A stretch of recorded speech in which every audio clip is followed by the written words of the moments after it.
detalle. No, porque venía a presentar un programa que, bueno, yo lo conocí en el centro que estoy, en el CEIP La Valla, donde tengo la definitiva, y es un programa que trabaja desde todos los niveles, infantil y primaria, y trabaja lo que es el aprendizaje, tanto la lectoescritura como la matemática, pero teniendo en cuenta los nuevos descubrimientos en neurociencia, ¿vale? Trabaja desde ese punto de vista. Entonces, está muy bien. Y yo lo que he hecho es trasladar esa experiencia a donde estoy ahora, que estoy desarrollando un proyecto, son las aulas experimentales de comunicación y lenguaje, que son para alumnado del trastorno de espectro autista. Entonces trabajamos mucho, es una aula ordinaria, o sea, un centro ordinario, una aula específica, y lo que estamos haciendo es trabajar en esa aula los aspectos concretos, y los generales los trabajamos en las aulas de referencia, para fomentar la escuela inclusiva. Entonces, cogiendo el modelo del CEIP La Valla, lo que hacían ellos es trabajar con este programa, trabajar con el libro. Y este programa sirve como complemento. De manera que ellos, todas las semanas en matemáticas, se dedican una hora a trabajar con este programa, ¿vale? Y luego, en casa, no tienen deberes. Los deberes es a jugar. Porque el programa es un juego, como si estuvieran haciendo, como si estuvieran jugando de la Play y tal, son juegos que se le van proponiendo al niño. Entonces el niño va jugando y no se está dando cuenta de que está haciendo los deberes. Y a ellos les gusta mucho. Luego tiene, claro, todo esto tiene la fundamentación teórica, no se pasa.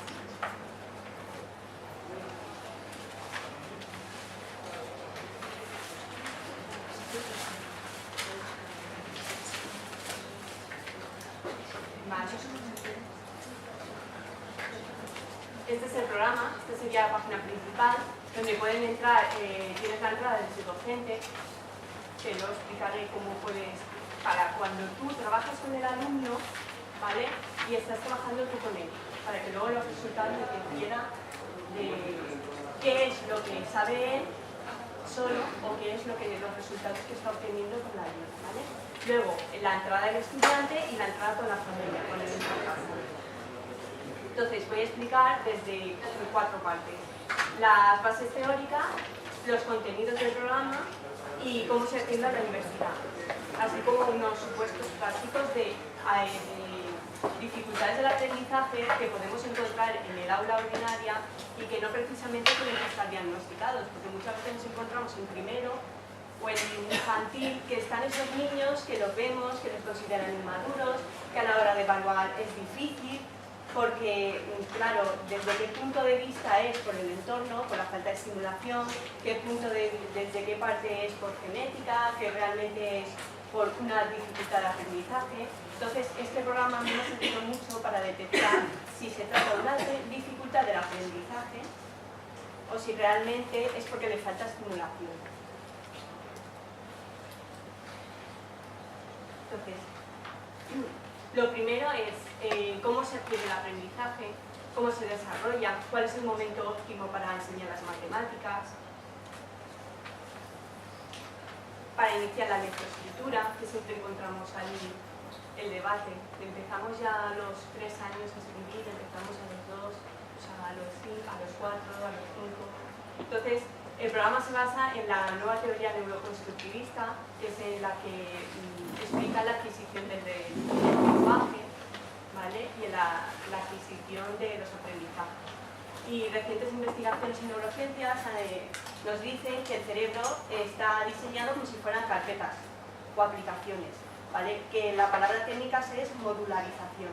Entonces, según los expertos, sobre los meses de gestación se inicia, a los 5 meses inicia la sinapsis, ¿vale? Y el cerebro se estructura en módulos. Cada uno se especializa en una función. Entonces tenemos el área de auditivo, el área visual, el área del lenguaje, el área de las matemáticas. Mariscal explica que a partir del nacimiento no hay más neuronas. Hacemos con las neuronas que tenemos y ya está. Lo que sí que pasa es que aumenta la sinapsis, la conexión entre ellas, creando redes y circuitos neuronales para especializar cada área en un aprendizaje. De entre los 9 meses y los 2 años es lo que se llama el periodo sensible, ¿vale? Que ahora lo explicaré. Y es la fase crucial de aprendizaje, pero no quiere decir que sea definitivo. ya que se ha demostrado que gracias a la plasticidad cerebral podemos trabajar y seguir aprendiendo. A partir de 2 años esto se ralentiza, pero no quiere decir que se acabe. Entonces, es la modularización, es que las neuronas seleccionan los estímulos recibidos y se van especializando. Depende mucho de los estímulos que reciba. Cuanto antes un niño tenga la atención temprana, la estimulación temprana, más facilidad va a tener luego para adquirir aprendizaje. Y este sería el esquema cronológico de cómo se desarrolla el cerebro. Pero como es muy teórico y quiero ir más a la práctica, no me voy a centrar más. Esto lo colgaré y ya lo podréis mirar mejor. Hay investigaciones claves para saber cómo se desarrolla y cómo se adquieren los aprendizajes. Uno de ellos es el de Wiesel y Kluge, que ganaron el premio Nobel por este experimento, que era el del ojo tapado, y es que hicieron una investigación, un estudio. Un gato le taparon el ojo derecho, ¿vale? Durante los 3 primeros meses de su vida. Entonces era el periodo sensible, el periodo crítico, en el que las neuronas están conexionándose y están creando los circuitos neuronales. Entonces, ¿qué pasó? Que a los 3 meses les destaparon el ojo y ese ojo quedó ciego, porque no había recibido estimulación, no había recibido estimulación sensorial, información, y había creado otra red hacia el otro ojo como compensación. Lo que hicieron es, después con los meses, con la rehabilitación, trabajando con ese gato, la parte del ojo derecho que había estado tapado, consiguieron que ese ojo consiguiera la agudeza visual y volviera a ver. ¿Por qué? Esto explica que el cerebro, aunque haya pasado ese periodo de conexión, este periodo sensible que llamaban crítico antes de este experimento, el cerebro es capaz de crear nuevas redes neuronales a partir de la estimulación. Y esto nos da pistas a que si encontramos un trastorno en neurodesarrollo, sí que es posible con diferentes técnicas rehabilitarlo, hacer una intervención buena que permita adquirir esos aprendizajes. Está claro que las destrezas van a ser ligeramente diferentes a como se hubiera desarrollado en un cerebro normotípico, pero sí que es posible aprender.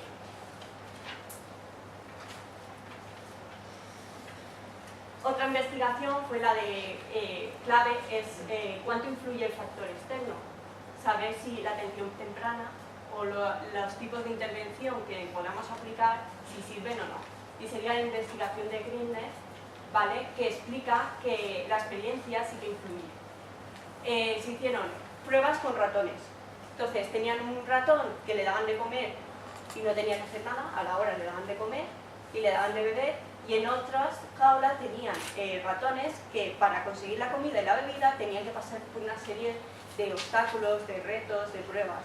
Entonces se vio que los ratones que lo tenían más difícil, que eran difícil, se le planteaban retos, tenían un 25% más de destrezas, de aprendizajes, y eran capaces de resolver los problemas que se les planteaban, mientras que el resto no.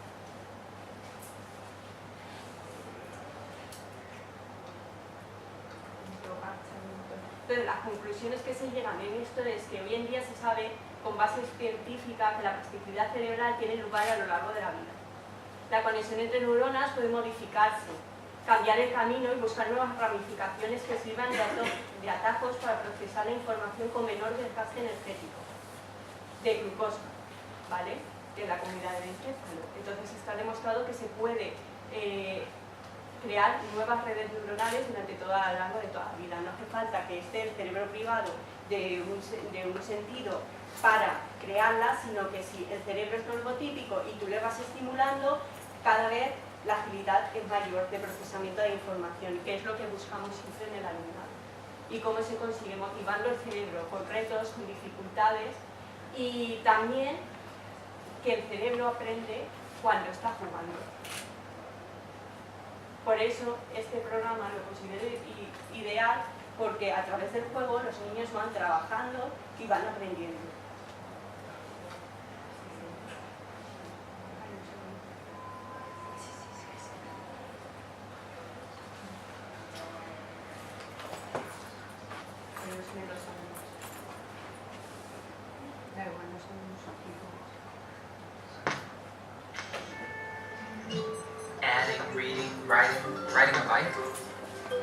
Nobody's good at anything at first. There was a time when Einstein couldn't count to 10. And Shakespeare had to learn his ABCs just like the rest of us. Thankfully, we're born to learn. Slowly, surely, you stumble, slip, crawl, fall, and fail and fall. Frustrating, confusing, trying, struggling, until one day, you walk. One foot in front of the other, one idea on top of the next. Each wrong answer making your brain a little bit stronger.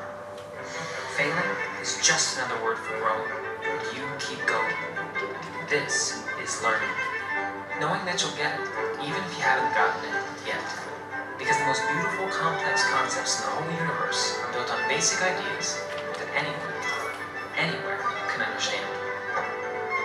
Whoever you are, wherever you are, you only have to know one thing. You can learn anything.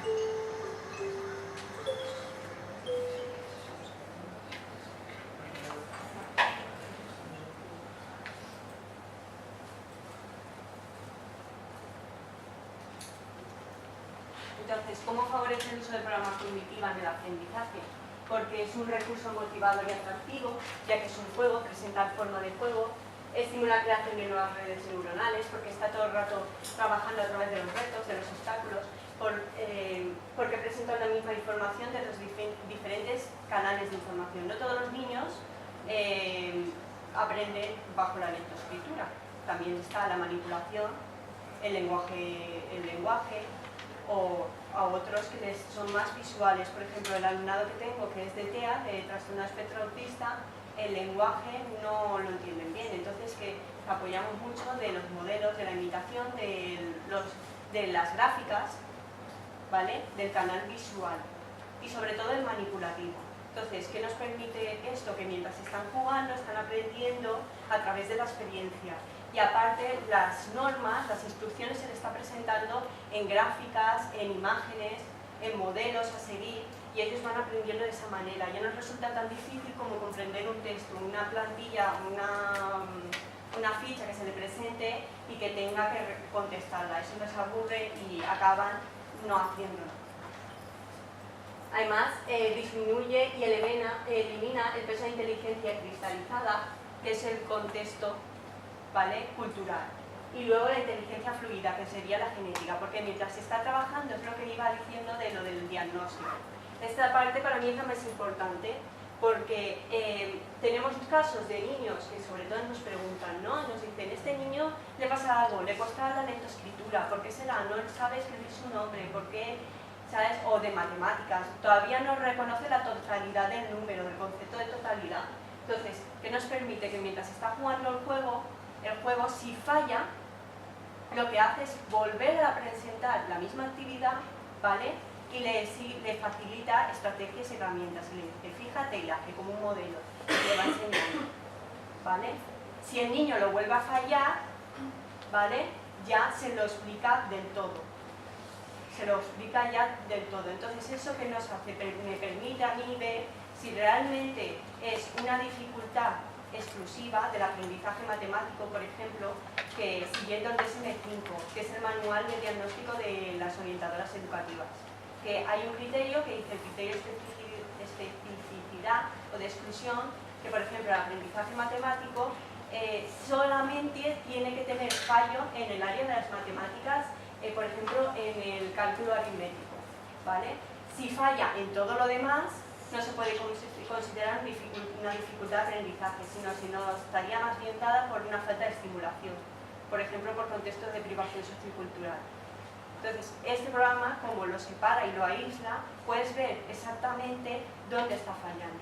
En el caso del trastorno específico del lenguaje, ahora las últimas investigaciones de Aguado ha demostrado, bueno, y de la ELFA, que hay diferentes artículos, que demuestra que la diferencia, el diagnóstico diferencial que existe con otros diagnósticos es que los niños con trastorno específico del lenguaje tienen dificultades en el procesamiento fonológico, en la repetición de pseudopalabras, que son palabras que no tienen sentido, ¿vale?, en la cadena fonológica y en la memoria de trabajo.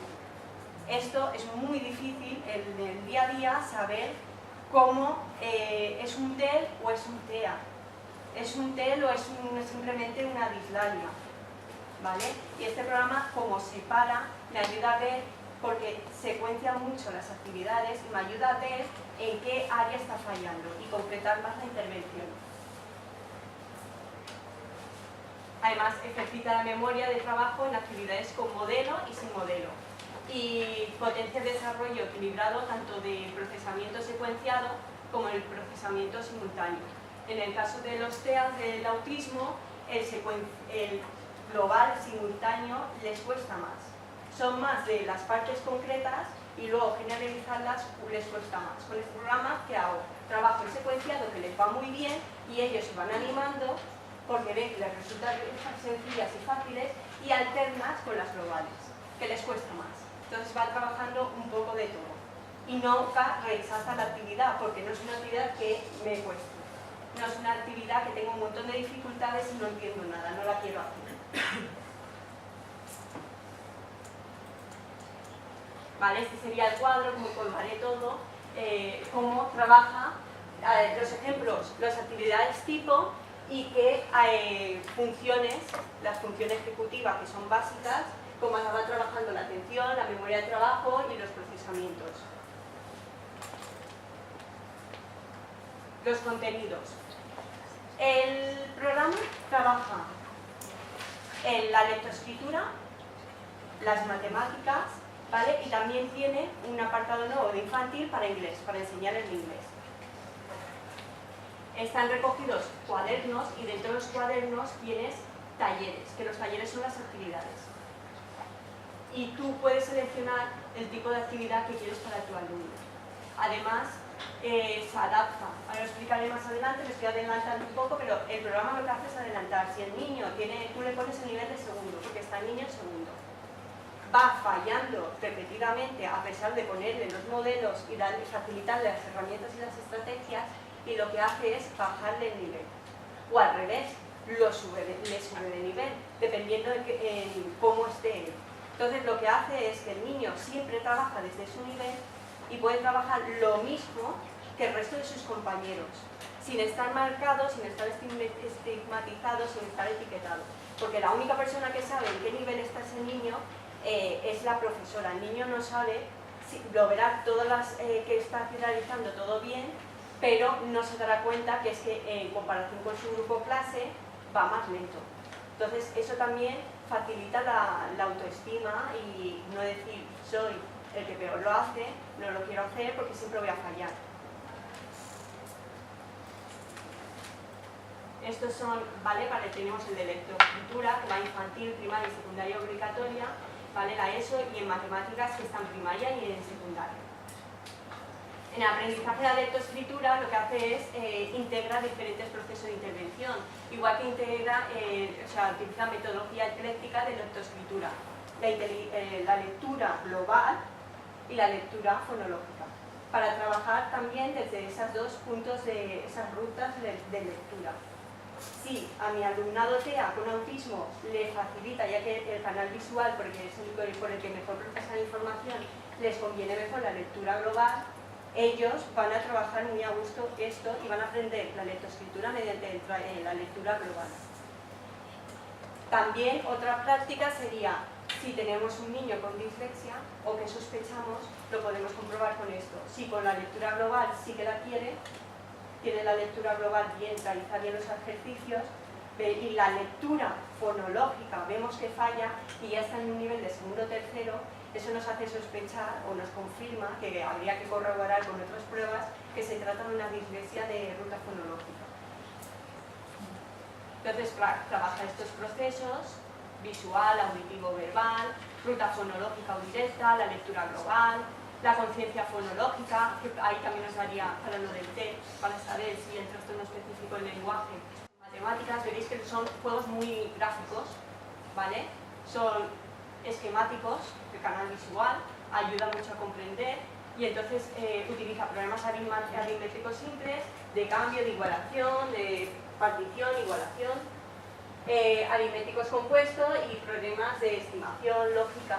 Estas actividades se pueden trabajar tanto individual, cada uno, con su tablet o su ordenador, en casa o en el cole, como también en grupo. Porque tú pones la pizarra digital y planteas actividades y entonces los niños entre ellos lo tienen que resolver y hacen el trabajo cooperativo. El aprendizaje aritmético está basado en almacén de hechos aritméticos, que serían, por ejemplo, las multiplicaciones, y eso les permite utilizar luego operaciones complejas, solucionarlas, el cálculo algorítmico, ¿vale? Y el cálculo mental reflexivo.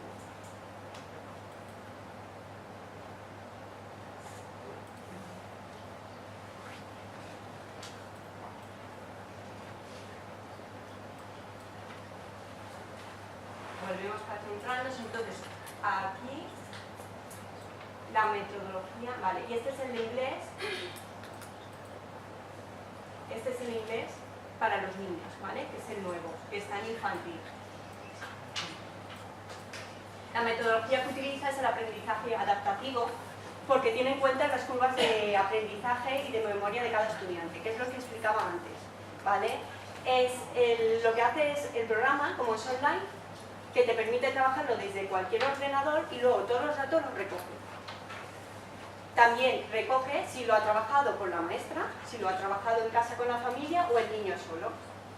¿Para qué? Para aislar cuando los resultados, analizarlos bien de cuando está trabajando solo, si hay un problema o no hay un problema. ¿Vale? Entonces, lo que hace es recoger todos esos datos y te da unas curvas de aprendizaje y de memoria. Y entonces el programa, mediante el motor de asistencia pedagógica inteligente, que le decimos MAPI, gestiona las actividades, que es lo que explicaba antes. En el nivel 2 le cuesta, le voy a bajar al nivel 1.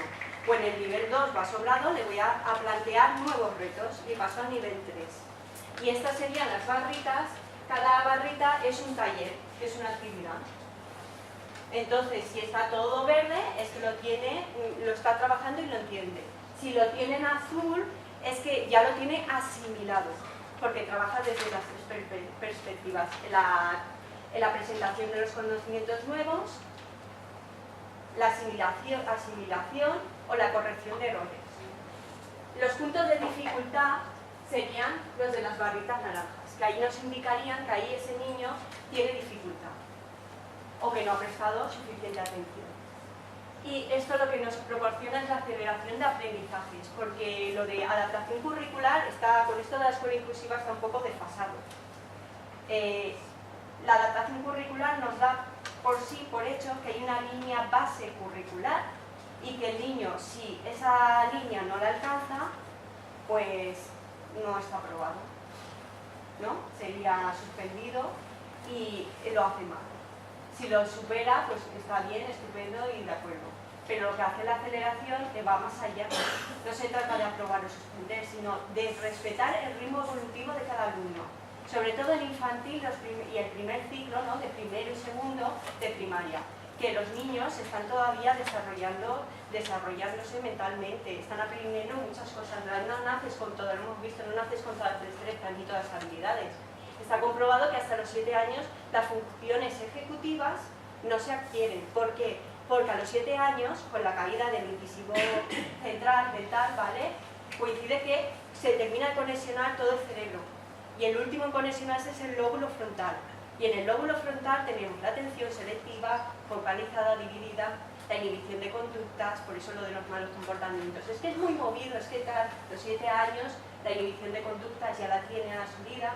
Luego también las funciones ejecutivas, todo lo que conlleva, que la selección de información, la organización de información que tengo que hacer, ¿vale? Entonces, ¿qué haces con el programa? Lo vas estimulando y a los 7 años ya se tiene adquirido. Entonces, nada, eso.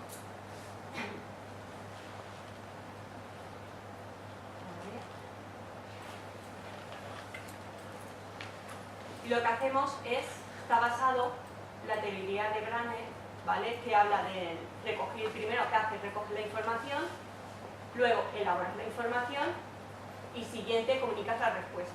Y si la tienes mal, te la corrige, ¿vale? Y vamos a ver algunos ejemplos. Se me oirá mucho porque, bueno, también sirve grabarte para ver los fallos que cometes. Se me oía mucho diciendo, Diego. Este es un alumno que tengo actualmente que tiene diagnóstico TEA. Estamos trabajando, tienes 3 años, estamos trabajando los colores. Como veréis, no habla, está aprendiendo a hablar hace poco, por el sistema PEX, el intercambio de imágenes, ¿lo conocéis? Pues, bueno, era muy difícil evaluar al niño si no habla, si no tiene lenguaje. Con este programa me permite saber qué tiene de conocimiento y qué no. Saber realmente, te das cuenta de que sabe más cosas de la que realmente es capaz de transmitirse porque falla la comunicación.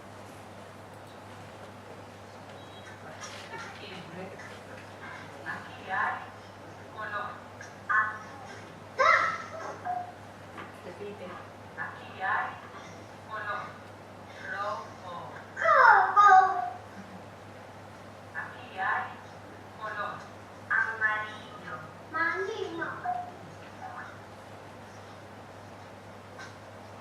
Pon atención. Azul. ¿Hay aquí color? Sí. Responde conmigo. Sí. Esas son las estrategias que facilitan. ¿Vale? Le está diciendo, primero le presenta lo que va a trabajar y el niño lo va repitiendo. Luego, ¿qué hace? Le presenta cómo tiene que resolver esa actividad. Le está dando un modelo.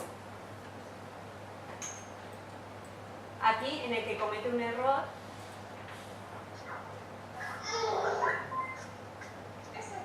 tiene que decir, ¿es el mismo color? Está comparando. Y él ha fallado ya 2 veces. Entonces, ahora se le vuelve a presentar con la fase de corrección. ¿Color, Diego? Sí, ¿es el mismo color? ¿Ves? Está la ranita que le está señalando. Responde conmigo. Sí.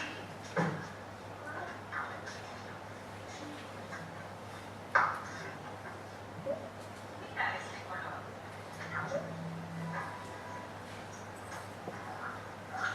¿Es el mismo color, Diego?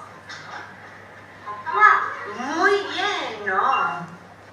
¿Vale? Ya se le ha enseñado, ya lo ha vuelto a plantear y ya ahí tiene el problema no, sino que simplemente se había despistado. Ya se le ha planteado el modelo y lo ha seguido. Por eso estamos trabajando también las funciones ejecutivas, ¿vale? Y que las habilidades cognitivas básicas, que es el seguimiento de instrucciones, la atención, y la memoria auditiva, ¿vale? Y también la memoria a corto plazo.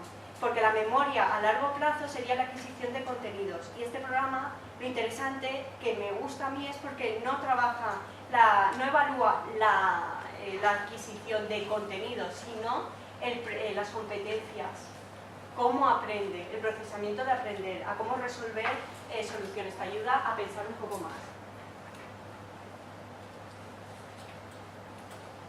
Entonces, ¿cómo podríamos trabajarlo esto en el aula ordinaria?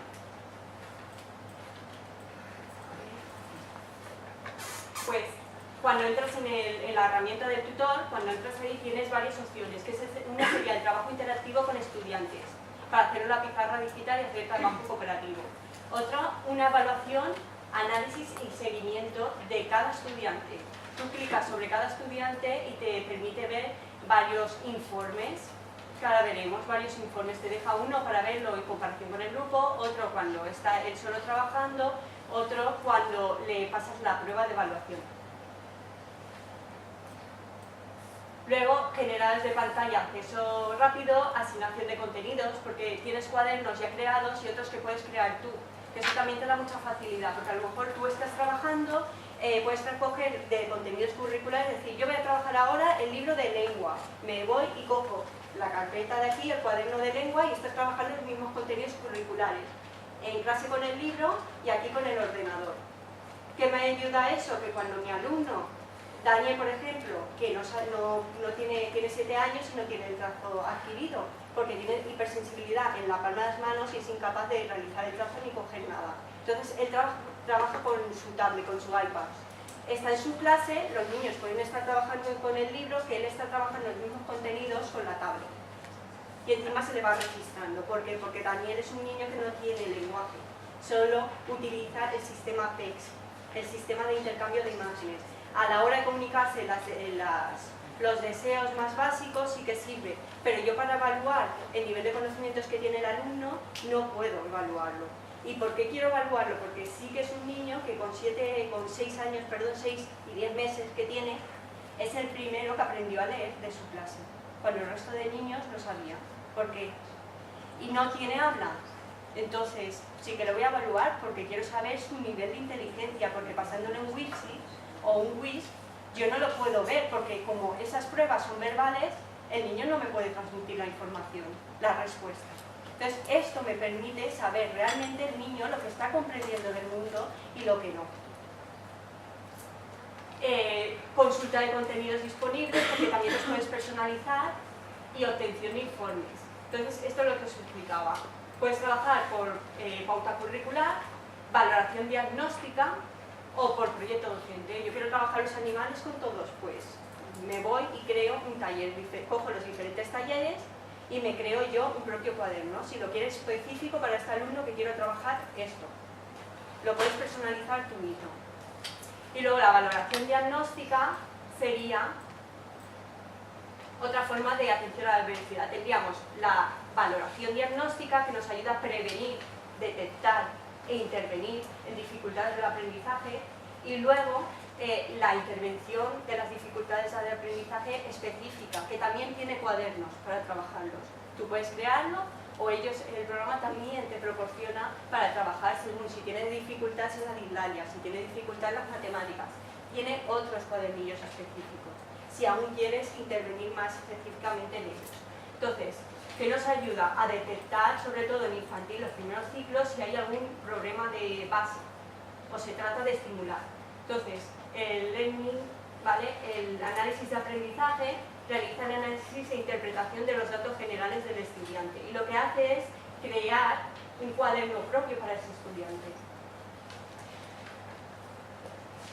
Permite detectar posibles problemas y posibilita predecir aprendizaje futuro. Entonces tenemos la opción de la evaluación diagnóstica inicial, que es el comprobación de nivel de competencias. Esta es la inicial, que llega a septiembre. Y el diseño de cuadernos de sus necesidades para todo el curso. ¿Vale? Se están para todas estas pruebas. Lengua, bienvenida primaria, prueba diagnóstico y resolución de problemas, y la prueba diagnóstica de numeración, operaciones y cálculos. ¿Vale? Luego tenemos el de seguimiento, que este nos sirve para ejercicios acordes al ritmo de aprendizaje y en función del set de dificultades detectadas. Esto que me ayuda con el mapping que hemos visto, los puntos de dificultad que tenga el alumno, y además aquí no se ve bien, pero sale el porcentaje, si lo tiene asimilado, si no lo tiene asimilado, y qué ejercicio concretamente es. Y esto es el mapa de aprendizaje, la curva, si lo que ha aprendido ha tardado mucho o no. Y la evaluación diagnóstica final, que nos sirve para comparar al principio de curso cómo ha ido y al final del curso, ¿vale? Si la intervención ha sido efectiva o no ha sido efectiva, y luego también genera un cuaderno de actividades para verano. Y una autoevaluación que realiza el alumno para decir si le ha resultado dificultosa la actividad, si le ha gustado o no, porque también tiene en cuenta la evaluación, la parte de cómo lo ha interpretado el alumno. Entonces, se desarrollan los informes, que tú te los puedes descargar y tienes en colorines todo, y sabes si tiene aprendizaje no adquirido, con dificultad, mejorable o adquirido del todo. Y se pueden hacer informes de evaluación de trabajo individual o grupales. Voy a ir más deprisa, sería aquí. Aquí te indica bien cada actividad.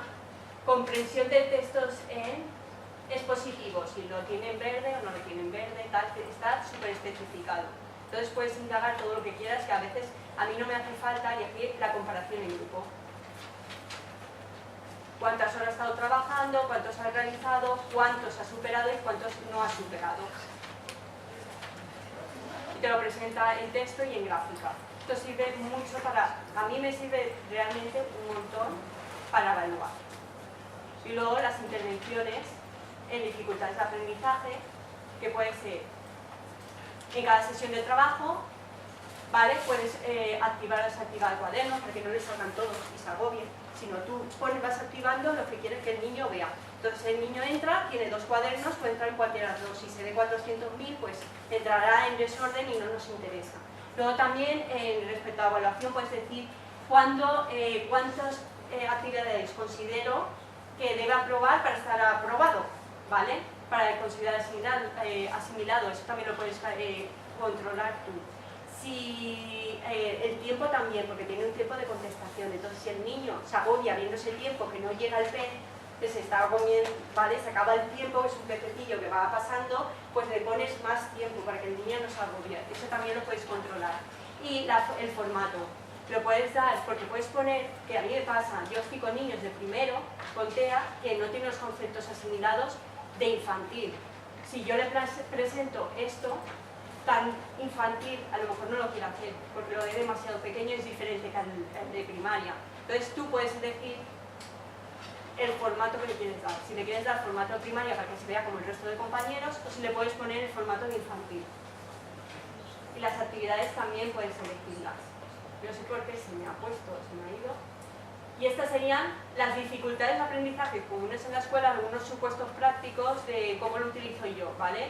¿Por qué trabajarlo? Porque las dificultades del lenguaje oral, lo primero que deberíamos trabajar, y que me gusta que trabaje el programa porque empieza trabajando lo que es la conciencia fonológica, la discriminación de fonemas, que no siempre se trabaja, ¿vale? Y es la base, porque cualquier dificultad del lenguaje oral, luego a la hora de escribir, va a tener problemas en la escritura, porque va a escribirlo mal.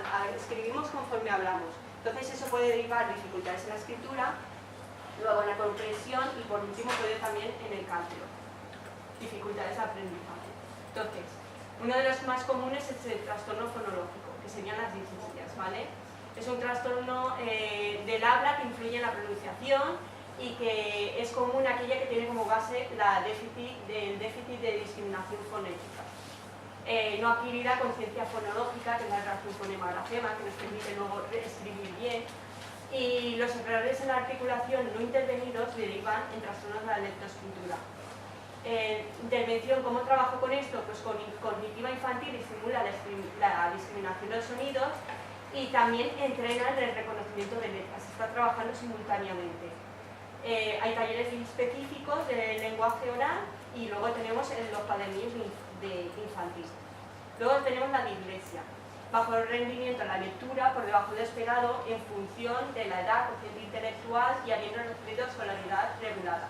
Por eso este programa aísla lo que es la inteligencia fluida de la inteligencia cristalizada. Dificultades en el fallo de la precisión de la lectura, lentitud de la velocidad lectora con errores, altera la comprensión de textos, y lo que nos ayuda es que con ello estamos trabajando las dos partes, el modelo global y el método analítico, que sería el fonológico. Así compensamos. En la escritura, en la disgrafía, no solo es la parte de escribir mal y tener mala letra, sino también en ordenar las ideas, la comprensión de textos, los errores gramaticales y la desorganización de párrafos e ideas, ¿vale?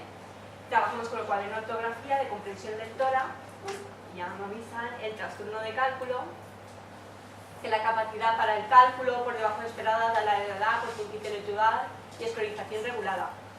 Yo lo que trabajo es con las competencias en numeración, operaciones y cálculo, la competencia en la resolución de problemas. Luego también se puede trabajar el trastorno de aprendizaje no especificado, porque estás trabajando de todo en general, no hace falta que sea específico de dislexia, específico de disgrafía, si es específico del cálculo, de discalculia, porque hay comorbilidad entre ellos. Entonces puedes trabajarlo todos a la vez. La alumnada compensatoria, también unos cuadernos que son para español, para extranjeros, que también sirve para cuando acaba de llegar el niño y todavía comprar cuadernos de texto cuando no sabe el idioma, pues trabajas con este taller. Este sería el caso del alumno que os he explicado, que lo que hacemos es mediante la PDI y el iPad pues realizar los cuadernos del programa y no se exige escritura en el caso. Simplemente es contestar sí, no, unir. Y los informes emiten una evaluación de aprendizajes trabajados que nos permite saber realmente lo que sabe y no sabe el niño, ya que él no puede transmitirlo porque no se comunica y no sabe escribir. Y trabaja los mismos contenidos de clase que sus compañeros desde la tablet. El trastorno especial y lo que nos permite es el programa saber si falla en esta área, en el trastorno fonológico, ¿vale? Sé que es un trastorno fonológico. Si todo tiene bien y solo falla ahí, tengo más claro que es un TEM. Y la intervención también sirve para trabajar todo esto que está aquí, que hay muchísimos talleres, Y luego Gerardo Aguado, que es el que ha acuñado el término de trastorno específico del lenguaje y más estudios tiene sobre este trastorno del neurodesarrollo, ha hecho una carta de apoyo, ¿vale?, en el que aprueba o certifica la validez del programa Cognitiva para rehabilitar el trastorno específico del lenguaje. Y por último, los resultados, las conclusiones, ya las hemos ido viendo, os he ido comentando, y para terminar me gustaría simplemente terminar con un cuento breve que nos hará reflexionar, ¿vale? Que dice que una vez los animales decidieron crear una escuela para afrontar los problemas del nuevo mundo. Entonces, lo que hicieron es adoptar un currículo de actividades que consistían en correr, trepar, nadar y volar. Y para que todo fuera más fácil de enseñarlo, todos los animales se matricularon en todas las asignaturas. El pato era un estudiante sobresaliente en natación, pero en carrera resultó deficiente. Entonces, todas las tardes, como era de aprendizaje lento en carrera, se quedaba para entrenar la carrera, dejando atrás el ejercicio de natación que tanto le gustaba, hasta que sus pies, sus patas membranosas se desgastaron tanto que pasó a ser un alumno deficiente en natación. La liebre comenzó el curso como el alumno más distinguido en carrera, pero sufrió un colapso nervioso por exceso de trabajo a la hora de nadar. La ardilla era sobresaliente en trepar, hasta que manifestó un síndrome de frustración en la clase de vuelo, ya que su maestro le hacía comenzar el vuelo desde abajo y no desde arriba de copa del árbol como él sabía. Y el águila pasó lo mismo, era el chico problema y recibió muy malas notas en conducta. La asignatura de trepar superaba a todos los demás, pero quería hacer como él sabía, volando. Entonces, quizás si estos alumnos hubiesen centrado todo su esfuerzo y su estilo de aprendizaje, hubieran obtenido mejores resultados y no estarían desmotivados por la frustración dada el fracaso académico de no alcanzar el nivel curricular que se les exigía. Entonces, esta fábula nos ayuda a reflexionar sobre la diversidad de los alumnos que tenemos en la escuela, que cada uno tiene su estilo de aprendizaje y que debemos respetar estos ritmos evolutivos, que hasta hace poco se buscaba la